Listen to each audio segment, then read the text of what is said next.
Please welcome Silicon Slope CEO Clint Betts. How's everybody doing? How great is Gary? All right, so last year we invited Elder David A. Bednar from the Church of Jesus Christ of Latter-day Saints, one of the quorum of the 12 apostles, and it went really well. So this year I've invited a rabbi and a Buddhist nun, and I want you to know something a little bit about this rabbi, Rabbi Alon Goshen-Gottstein. He's an incredible person. He probably has the biggest vision of anyone I've ever met, ever. You're about to experience it. It's pretty incredible. So please give these folks a Utah welcome, Rabbi Alon Goshen-Gottstein and Karma Lekshe Tsomo.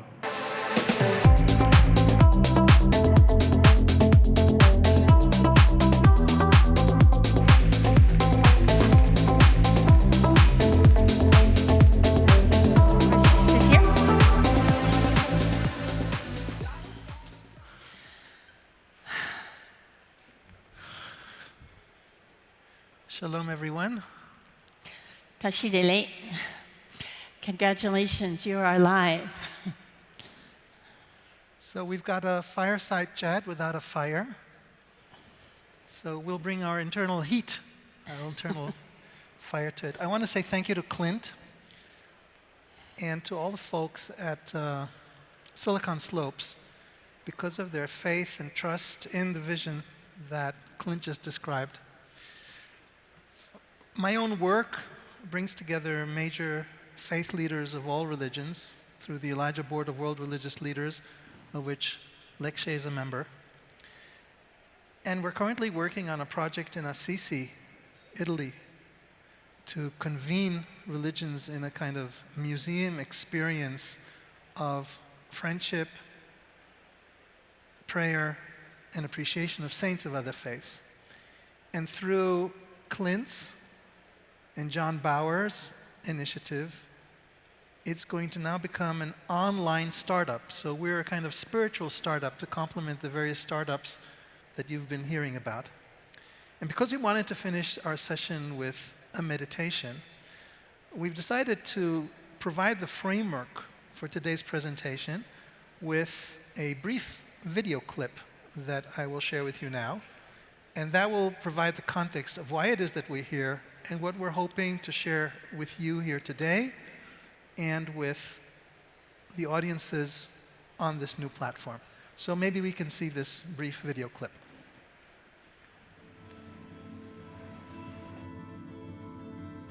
पहली बार देखणगे तो सोचणगे मेरे तो डरनगे हो दूर जाणगे मेरे तो क्योंकि मेरे स्वरूप है पूरे स्वरूप च हमें I think people are very scared of my religious group. I think they see people who look like me in public transport and they think, do I really want to get on this bus?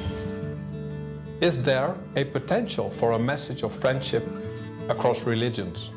The potential power of a call for friendship by religious leaders is also confirmed by high scores amongst religious and non-religious people on the values wanting to help each other and having the drive to learn new things.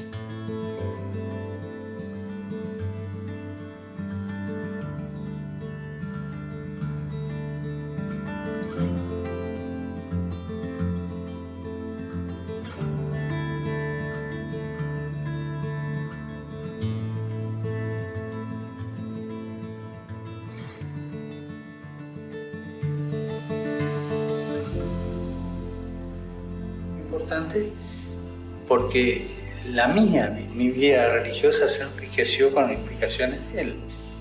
Se enriqueció muchísimo, ¿no? Y supongo que también algunas mías, ¿no? Bueno. One of the wonderful things about spending time with people completely unlike you is you discover how much you have in common. The same fears, the same hopes, the same concerns. Personal contact, personal friendship. Then we can exchange deeper level of experience. We need to get together and know one another, just to discover and explore those commonalities. Honor other religions like you do your own. For the past 30 years, a group of world religious leaders has been breaking new ground in sharing wisdom and cultivating friendship and fostering peace. They have demonstrated to themselves and to their communities that religious leaders can inspire one another, that the resources of wisdom and each of our traditions are available for the enrichment of all, and that true friendship is possible across religious divides. Bringing together leaders of all major faith traditions, East and West, the Elijah Board of World Religious Leaders has opened a path for others to follow. Just as they host each other for group meetings, you too are invited to extend hospitality to the other. They share teachings of their traditions.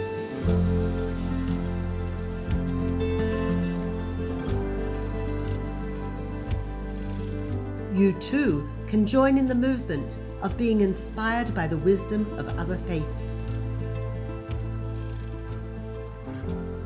They share in prayer for the needs of the world. You too can join the waves of prayer rising from the hearts of faithful of all faiths. They speak out to the world and address its needs. Every day we hear of the courage of you, the Ukrainian people. We are here because we recognize that we cannot be free, we cannot even be human, if you are not free and if you are not treated as human. You too can find your voice and speak out. They draw inspiration from saints and religious geniuses of the world. You too can be inspired as the headquarters of the movement of friendship and hope takes shape in Assisi, Italy, and you can draw inspiration from Saint Francis of Assisi and the global house of friendship and hope.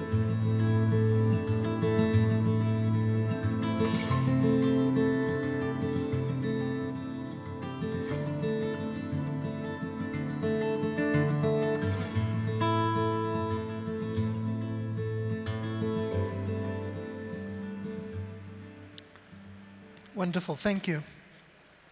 If I could ask for that closing shot with the QR code to be screened right at the end of our session for anybody who would like to sign onto the platform and to receive inspiration, that would be wonderful. So, to our conversation. John had said that what we should do is create a podcast in view of the fact that there's so many religious leaders that are part of our community and so many special stories and inspirations. And he said, let's launch that podcast at the summit. So, in fact, we're launching the podcast and we're launching the platform and we're launching new opportunities for people to be inspired. So, you're the first conversation that we're having in this podcast. You made a huge effort. You just came all the way from India. You've been traveling for 3 days. You've attained the supreme Buddhist state of no mind through that particular experience. Why was it important for you to make such an investment to come to be here today? Well, I really believe strongly in the idea of spiritual friendship. I think that one of the best things we can do is to establish connections with people of other worldviews, other points of view, other spiritual traditions. It's a great contribution to the world, maybe one of the most important things we can do. Discover our own spirituality and also explore the spirituality of others and make these kinds of connections across traditions. That's very beautiful. So it's a dual process. What we gain for ourselves, what we gain for others. I like that. So how does that grow out of your own life story? I imagine you weren't born as a Buddhist nun. So how did you become one, and how does that relate to your own journey of friendship? Yes, well, just by coincidence, I suppose, my family name was Zen. Zen? Z-E-N-N. Yeah, a good German name, misspelled at immigration, we suppose. But because I had that name, then since I was a little kid, my friends would tease me about being some kind of Zen Buddhist. So I had to find out what it was, and I went to the public library and found 2 books. This is way back in the 1950s. And I read those books and from cover to cover and thought, wow, that's it. It answered so many of the questions I had. And so I just carried on from there, and here we are. So on that journey, where did friendship play a role? Well, in terms of friendships, of course, along the way, I've made a lot of friendships with people of different traditions because I travel a lot. Living in India, of course, practically every religious tradition is represented in India, so you're interacting with people of different worldviews every day and making those connections about our common values, our common dreams, inspiring one another. That's been a major part of my life, and particularly personal friendships. For example, one of my best friends is a Catholic nun in Honolulu, and we're sort of the sister act. We stop traffic wherever we go, and we have lots of fun together. And she has tremendous respect for the Buddhist tradition. I have tremendous respect for the Christian tradition. We meditate together, we dialogue, consistently, just naturally.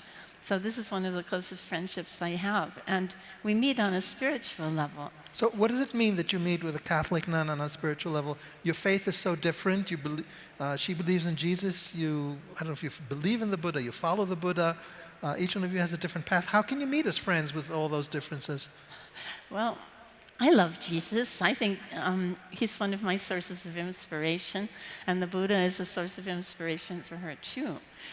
This is exactly how we can learn from each other. Things are not as different as we may assume.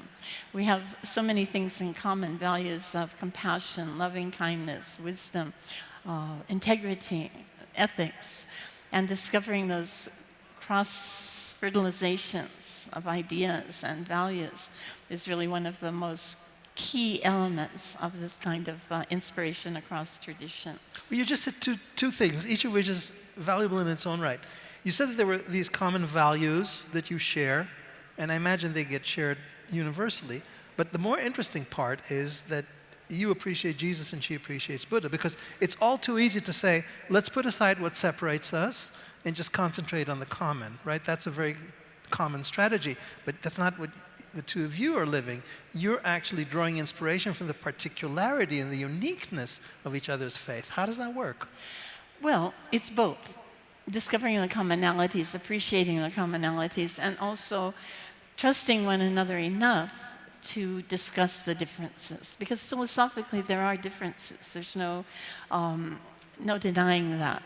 And once we get to know each other well enough, then we can also share those differences and learn from those. Because by learning someone else's faith, we discover the depth of our own tradition. I sincerely believe this, and I've experienced it. So the more we dialogue, the better we understand our own tradition, and hopefully the better we can practice it. Well, since I imagine the audience here consists 99.89 of followers of Jesus in one denomination or another, let's talk about Jesus for a second. So having had this nun who follows Jesus and you draw inspiration, what has he come to mean to you in your own path through your encounter with this nun?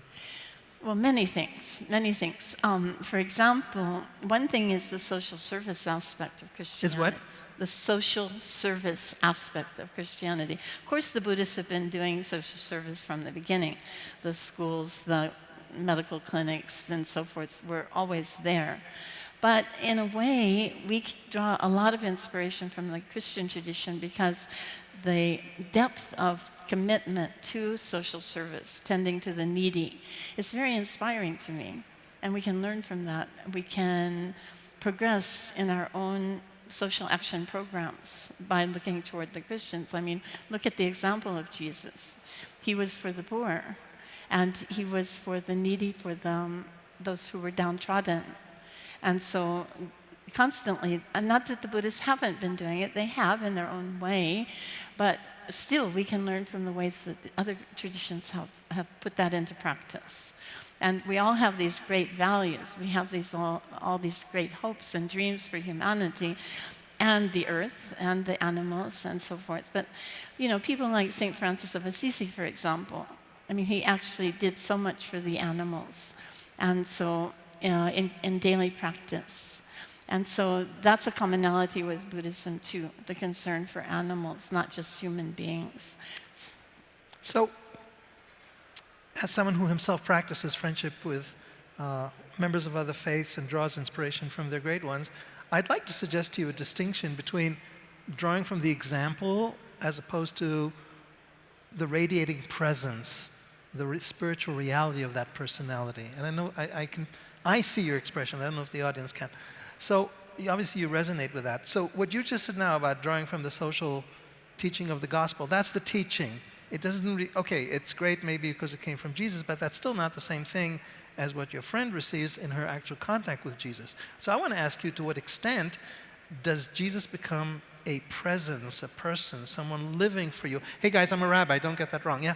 But as a Buddhist nun who has a friend in Jesus, to what extent is Jesus as a living reality something that enters into your spiritual orbit, or only the ideals? Yeah.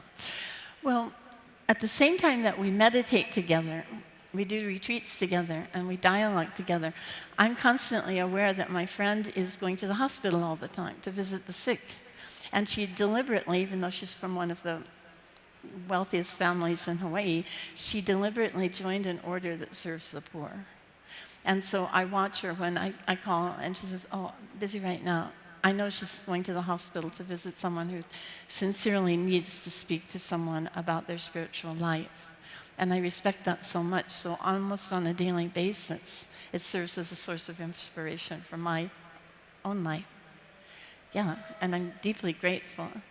I think gratitude is another commonality, to be grateful for what we have, to be content with what we have.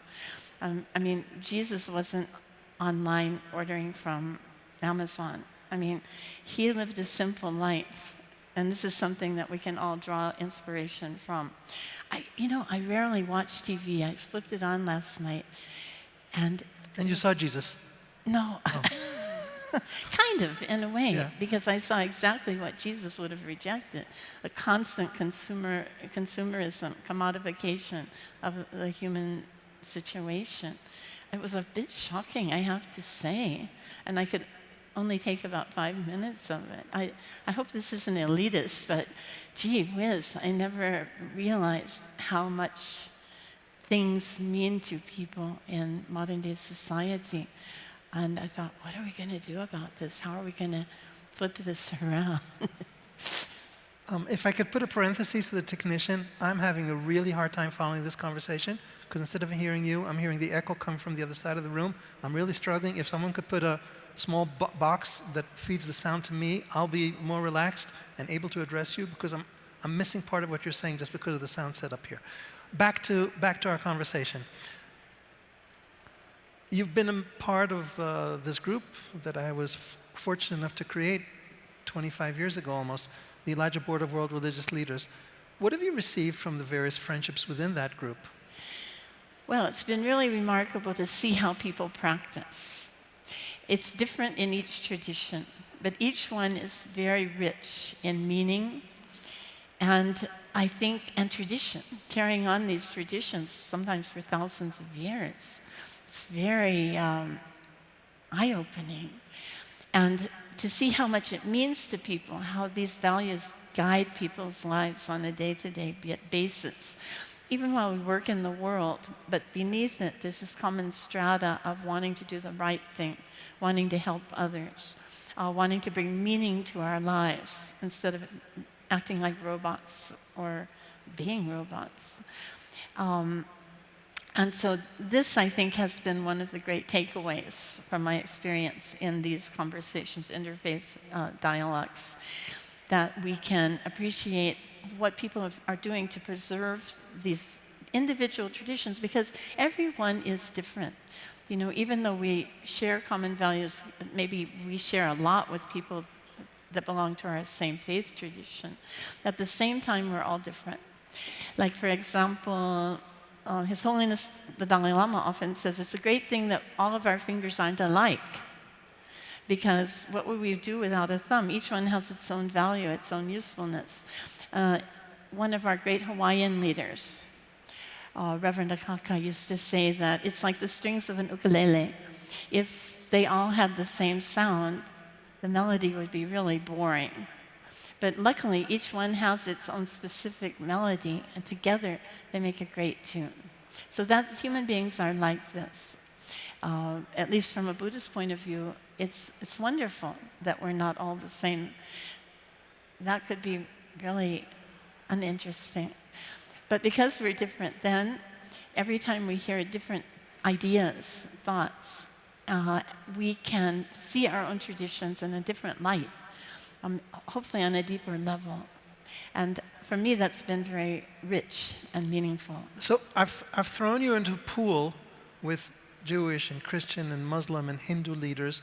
Do you naturally gravitate to one religion or another, or it's purely a matter of personal chemistry with people? I try to be completely open when I go into these conversations, not to have any preconceptions, because I feel it's only fair to try to see the tradition from that person's point of view, rather than overlay it with my own preconceptions. I'd like to hear them express how their faith is meaningful to them. So I think listening is a very important talent. Does any example come to mind of a moment that in this clean receptivity that you bring to the moment, you were really struck by the depth of an insight of the faith of another tradition? Yeah, being in the moment is really important. Where? I mean, being in the moment, being present. You know, one of the names that they use for His Holiness Dalai Lama is the presence. The present. Yeah, Kundun. There's a film called Kundun. And so one of his great sort of qualities is that he's completely present. Whether he's in a room with just 1 or 2 people or in a hall with 500,000 people, as sometimes happens in India, he's completely present. And what he does is bring us into the present moment completely, right? Letting go of all our ideas and distractions. To be completely present in the moment is a great quality in terms of interfaith relationships, because we can listen, be completely open, our mind becomes spacious, and then we can understand things on a deeper level. If I can share something on the Dalai Lama, in 2007, he co-hosted, on the clip, you saw him pulling the beard of a Sikh leader. That's Mohinder Singh from Birmingham, and the Dalai Lama needs no introduction. So they co-hosted the 3rd meeting of the Elijah Board of World Religious Leaders, which took part in Amritsar and in Dharamsala. And as part of those preparation for the meeting, I and I think a couple of others went up to Dharamsala to prepare the meeting with him. So we were brought into his space, abode, palace, call it what you will. And we waited for a while, and then we were invited to come into the Dalai Lama's place. And there was a corridor leading up to it, and there he stood. And he stood there with a welcome that he was 100% there welcoming us. And I can tell you that I have never been welcomed like that. And for me, it's been a lesson. How to welcome people, and also how to say goodbye to people. You know, I took that particular pointer from that moment, so I relate to it. But I want to say something else about present. From a theological perspective, I'll do a plug for a book of mine that's coming out in a few months. It's titled In God's Presence, A Theological Reintroduction to Judaism. And the notion that I work on there is presence. And we speak about God as presence. And presence is being in the present, which means to be in God's company is to be in presence in the present. So it's very important for me that you're highlighting this element of presence, because they tie. I think that's really an element that ties across religions. In other words, when does religion become real? When do you experience something? It's when you enter into presence, right? So when does friendship become real? When you enter into the presence of the other. Most of us are so busy, you know, they greet each other. Oh yeah, hi, welcome. Nice to see you today. Oh really? You know, and if you're really fully present for the person who's there, then you're really, so I think this is presence emerges for me at this moment as a really interesting common point between 2 themes of our conversation. The theme of friendship and the theme of prayer, because both those themes require presence. Which then let me use this as a segue then to move to a second part of our conversation. So when you pray, whose presence do you enter? Maybe the eternal, maybe the universal, right? But to be completely present, I mean, I'd like to follow up with what you said, because I think that to be present to another person is a great gift. It's a gift for the other person, it's a gift for ourselves. To let go of all the other distractions and meaningless conversations and so forth, and focus completely on the present moment. And the Dalai Lama, and for example, in dialogue with Bishop Desmond Tutu of South Africa, is a great example of spiritual friendship, rather world famous in the Book of Joy, and their conversations. There's a great video clip of Bishop Tutu trying to teach the Dalai Lama to dance, and of course, literally, literally, yeah, you literally can see to dance, and yeah, because the Buddhists don't really. I mean, the monks and nuns generally don't dance. They shuffle. Well, we're supposed to keep this sort of decorum from 2,500 years ago, which is a bit, the protocol is a bit staid. But Bishop Tutu is trying to teach the Dalai Lama to dance, and you can see that he really doesn't get it. It's adorable. And so, but in that moment, they're completely in tune, coming from totally different perspectives, but because they're completely present and giving this gift of their presence to one another, it's just so delightful, so beautiful. So this is really great, because we're emerging here with a nice way to capture what we do in our work, giving presence to one another. Yeah. That's a beautiful definition. Thank you for coming up with that. I don't think we ever said it in that way before. We had to travel all the way to Utah, me from Israel and you from India. And just for that one sentence, it was worth it. Thank you. But going back then to the question of whose presence do you enter when you pray? So you're saying cosmic, universal. I didn't hear anything about the Buddha. Where does he fit into it? Well, the Buddha, in a way, is a symbol of awakening, which also has resonance with this idea of presence. So each sentient being, every being with consciousness, from the highest human being, the gods, in India there were lots of gods, right? Down to the lowliest mouse or cockroach, we all have the potential for awakening. Right now we're sort of sleepwalking most of the time. But the idea is to wake up to the present moment so we can do our best in the present moment, so that we can act in a wholesome way, in a kind, wise, compassionate way to every being we encounter. So when we pray, which in the Indian languages and in Tibetan is more like an aspiration. We're not praying for stuff, to get something or pass the exam or anything for ourselves. We're praying for the world, and we're praying to develop our human potential to wake up. So tell me if there's a difference here between my theistic approach. I mean, every person should have another significant other, right? Well, every theologian, a religious person, should have a significant other religion. When everybody has a significant other, we'll be in a better place because we won't all be self-contained. So my significant other is Christianity and including Mormonism now, after many years of coming to this beautiful valley, and Hinduism.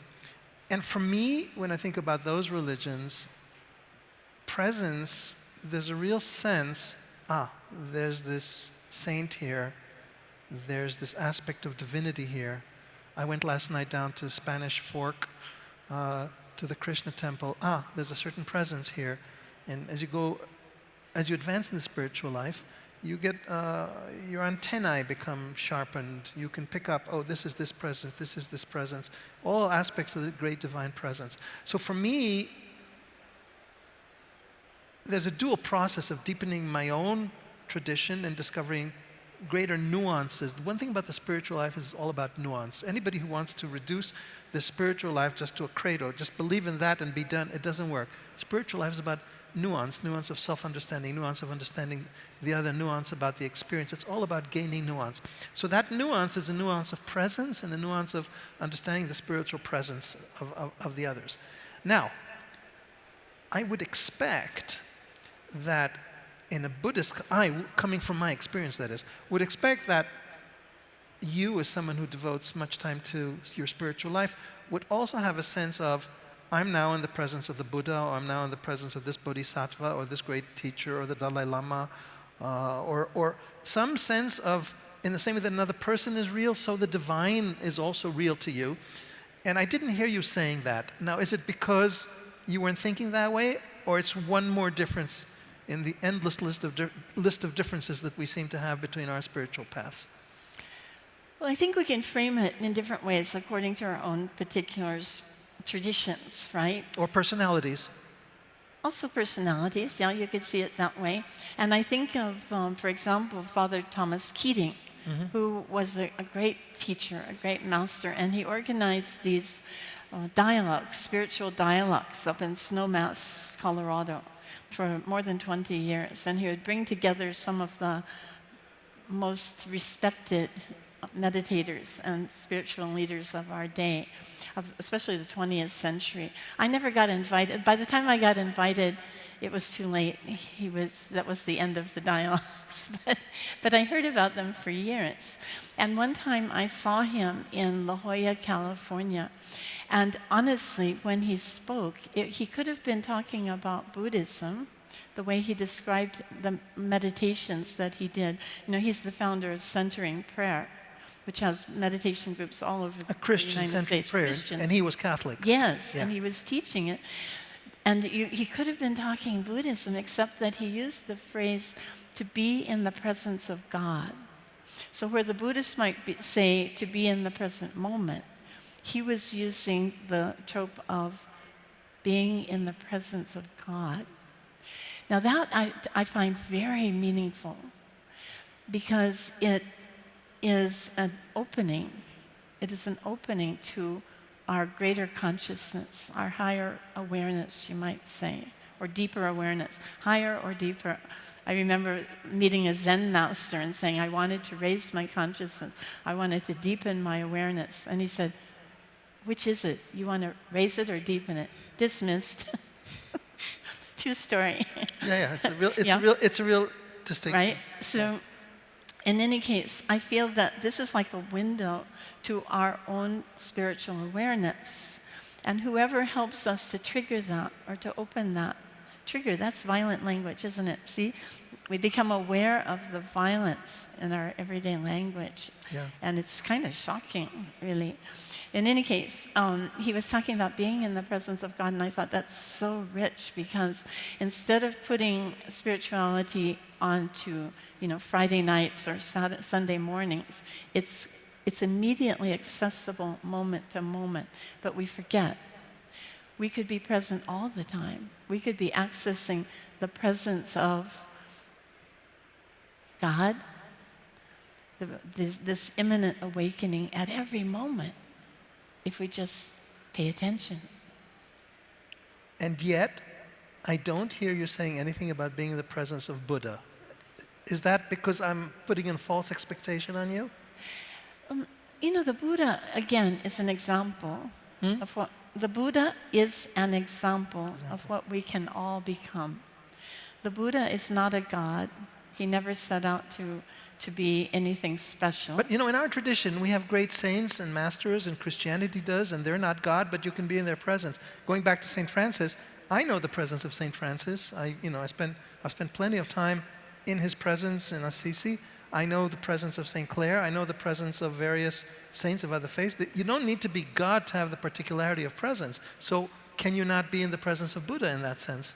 Oh, you can. You can imagine it.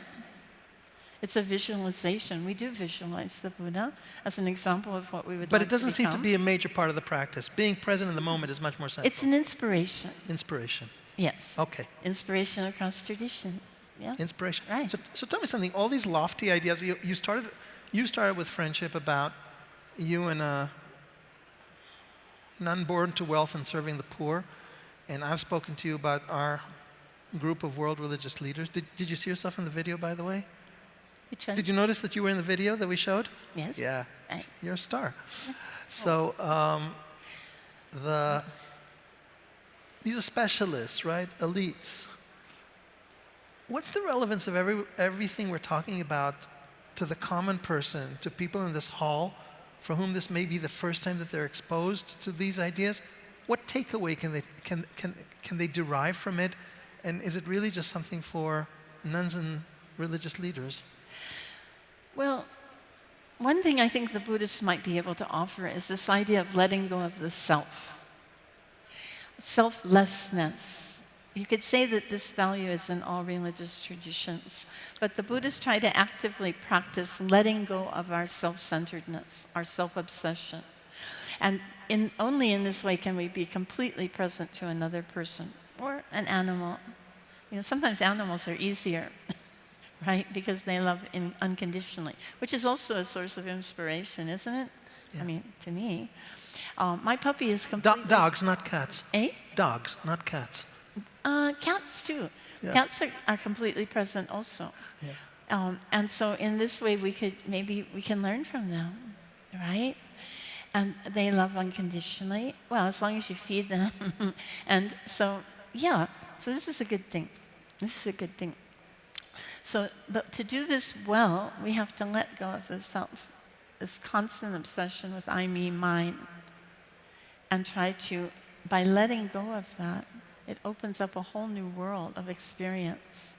It opens up a lot of space for love. Tell me something about your struggles, because this doesn't come to one overnight. I don't know if all of you realize it, but I am talking to an octogenarian.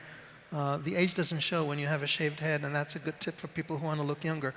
But I would think that you weren't born into it, and it took many years of practice. Share something about the struggles of getting to that space of losing yourself. Well, I spent 15 years in India, 20 years altogether in Asia. In a way, I opted out of the ordinary life, my father's expectations that I become an engineer, and let go of that and went to a completely different environment.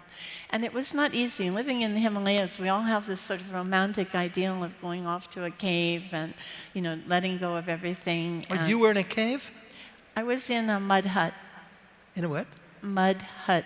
Mud hut? Yes. Really? Just a for how short long? Distance from the Dalai Lama's residence. How long were you in the mud? 15 years. You were 15 years in the mud. No, the mud hut. Yeah. Actually, when it rained, it often was mud. So encountering all of these difficulties, I mean, hauling kerosene on your back and trying to make rice over a kerosene stove. And I mean, the facilities are really basic. So we don't think about that when we think about going to a cave. It's this glorious image, but actually the everyday is often challenging. Getting water, for example. I mean, here it just comes out of a faucet, even hot water. You know, we didn't have that. We used to often have to haul water in a bucket. And so you start to appreciate the most basic things. And that helps you overcome that sense of self? I think so. I think so. Because you don't have all of the trappings of being able to just buy stuff to glorify one's image or something like that. But our ego stays with us no matter. You can lead a simple life and be full of ego. That's no guarantee for getting rid of the ego. Ah, yes, there is that. There is that. Right. Right, and that's where the struggle is. You were talking about letting go of the self. That's that sense of self and ownership and possession and ego. And I'm better than the other mud hat. It's you know.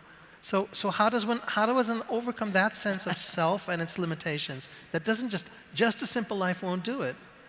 But it helps. It helps. It helps a lot. That's why Jesus lived a simple life. St. Francis of Assisi lived a simple life. Goes back to St. Francis and poverty also, right? Yes. Yeah. The Buddha lived a simple life. Because I think when we let go of some of those trappings that help to reinforce the ego, reinforce our glorified sense of self, then we can get back to what really matters, what really counts. So what internal battles did you have other than having to endure those hardships? The normal stuff, he said that, she did that, all that sort of thing, just letting go of that. Living in solitude is actually a blessing too. I mean, I wasn't completely isolated. You're encountering people on an everyday level, but not always. You can also retreat from the ordinary, chit-chat. Let me ask you something by way of you giving me spiritual advice. So, believe it or not, I get easily offended by people and their reactions. And believe it or not, I enjoyed being in solitude and quiet, and sometimes I go for week-long retreats in silence. But is that really a way of getting over these problems? Because then, okay, you don't have a confrontation, so you don't have a problem. You come out of the retreat, someone says something to you, you're hurt again. So does solitude really help if at the end of the day all it's doing is putting your ego on a shelf, and then you finish the retreat, you take it off the shelf? No, I think it really does help us to develop the qualities to encounter difficulties in everyday life, overcoming obstacles, right? Turning obstacles to the spiritual path. So whatever encounters we have that might ordinarily be unpleasant can be a learning opportunity. And so I think that coming out of retreat is the time where we really get the test.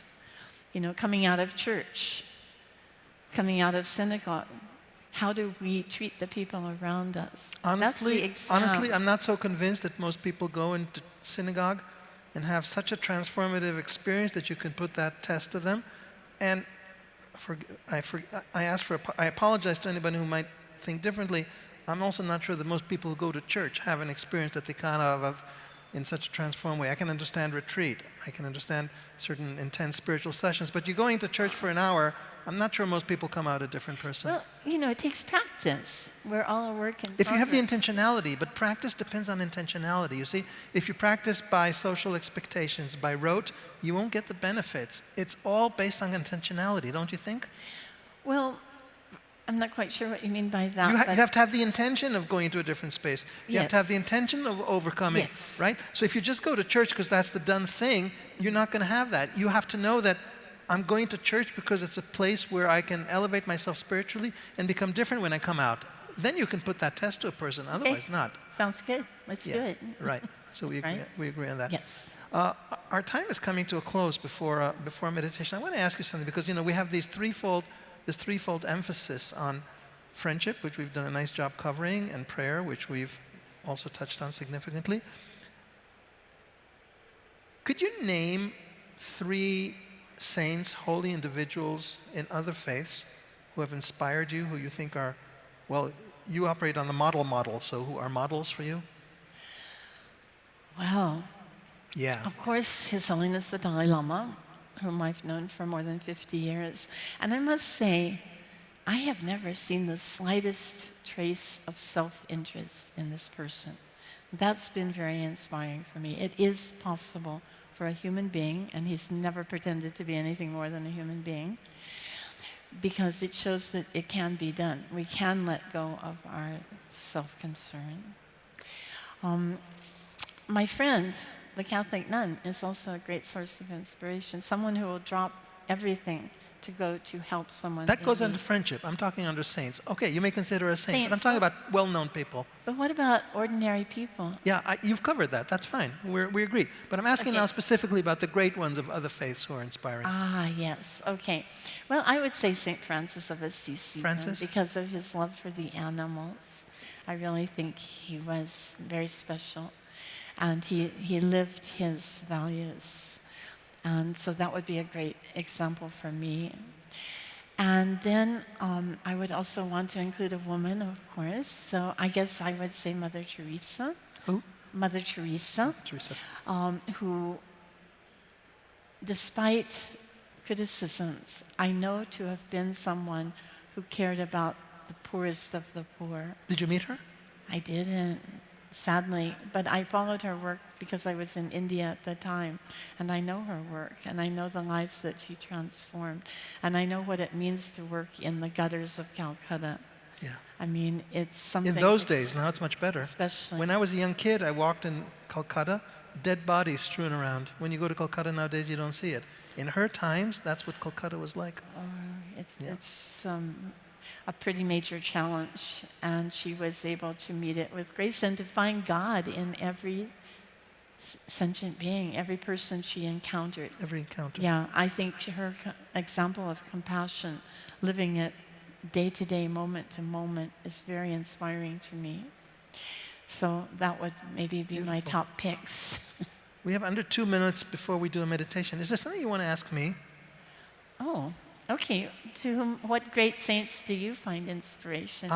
What great saints. The truth is, I find all saints inspiring because to me, and I think there is a difference between us and it's emerging through this conversation. For me, for all their modelhood, so to speak, how they model something for us, saints are inspiring by their presence. You come in their presence and you feel transformed. So the person who flashes in my mind right now is Amritananda Mai, otherwise known as Amma, a present-day saint in India whose vocation has been to embrace people. Her slogan is embracing the world. Through that, she's created a huge movement. She's created two of the biggest and best hospitals in India. She initiated educational programs, colleges. But the thing about her is this presence. She radiates an energy.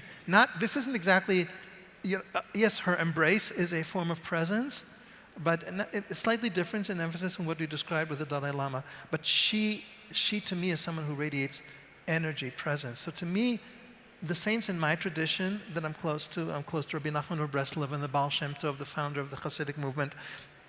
And God willing, before I return to Israel on Saturday night, I will pass through the tomb of Rabbi Menachem Mendel Schneerson of Lubavitch. You know, here in Salt Lake City, Chabad is a very central presence. Rabbi Zippel, some of you may know the name.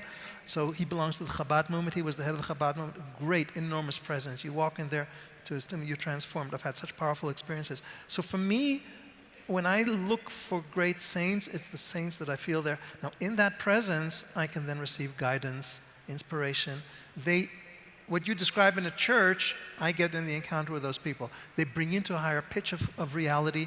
You're transformed by that. Your mind changes. It can help you to deal with a particular difficulty. But more than the help, mental help, it's the spiritual elevation that you receive in their presence. That it translates to their being a model. But for me, it starts from a connection with their soul, with their being.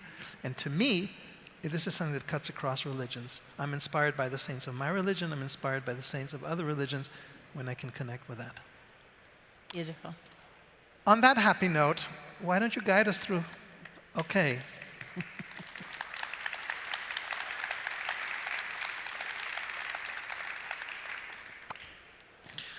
On that happy note, we're actually ahead of time. This is the first time in my life I'm ahead of time.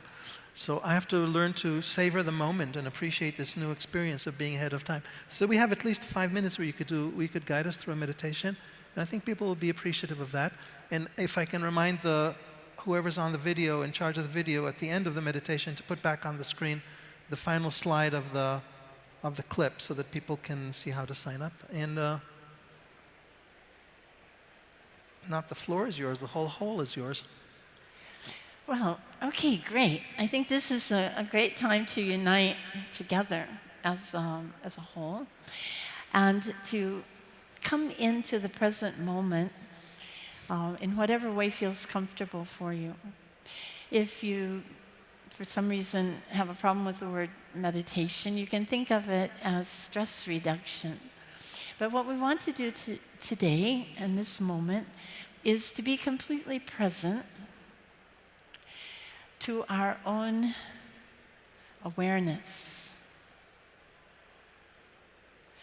Completely aware of this special, precious moment, to be a human being with the capacity to look inside, to let go of the trivia, to let go of all worries, all distractions, and focus completely on the present moment.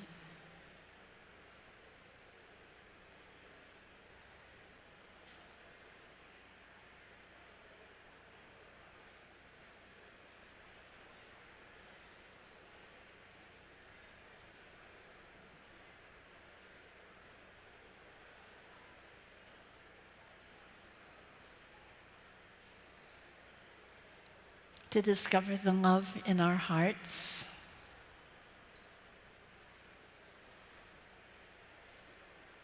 and expand that loving kindness to all living beings.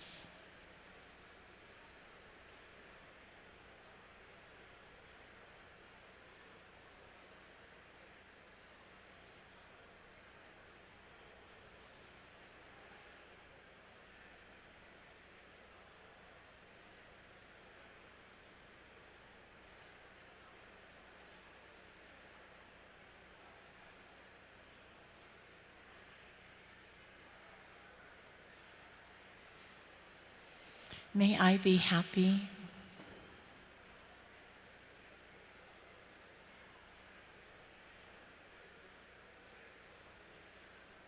May I be at ease.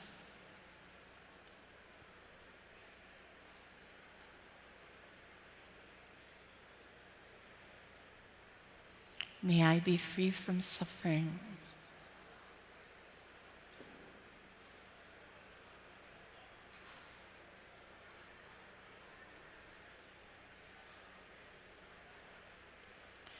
May I radiate love,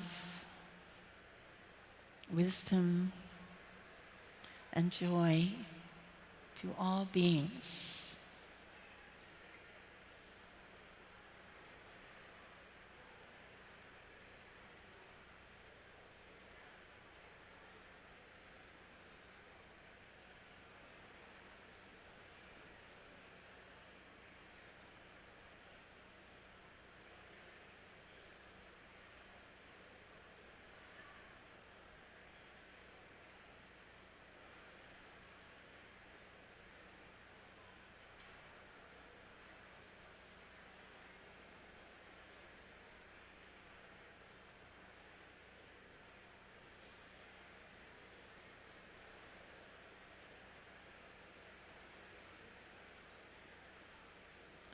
May all beings be happy.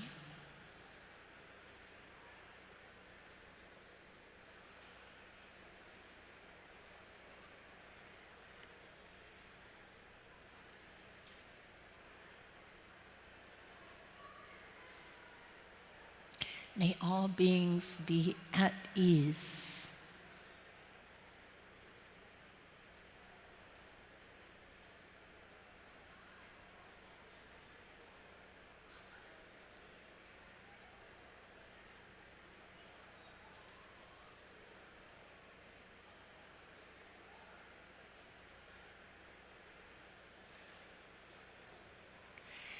May all beings be free from suffering.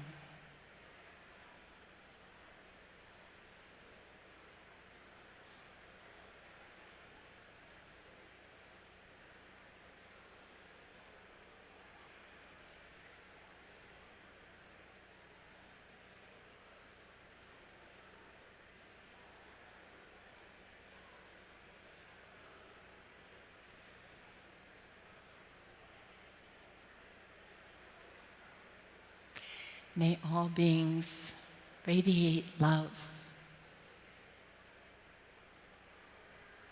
compassion,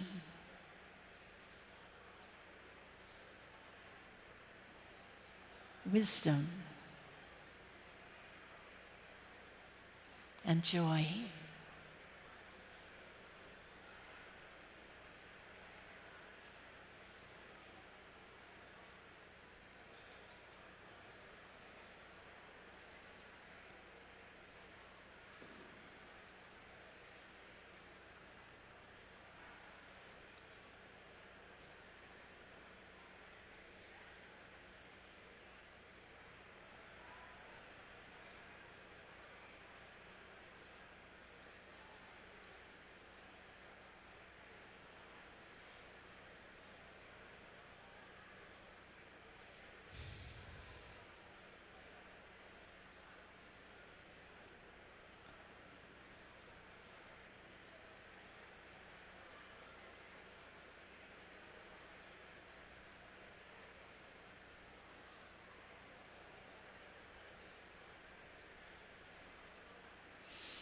May each one of us take this love, compassion, wisdom, and joy to share with everyone we meet today and every day, to bring happiness, wisdom, joy, and compassion to the world.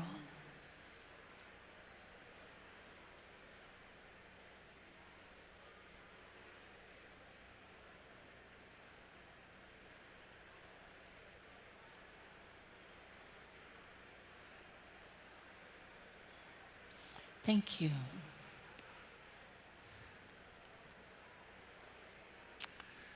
So I think with that we conclude literally on the hour. Would it be okay if instead of being whisked to the backstage and disappearing from everyone's eyes, if we finish the session, we could stay here in case anybody wants to interact with us because we're the last ones? That's okay? Yeah, because otherwise we lose that presence to the people. We can't see any of you. We're blinded.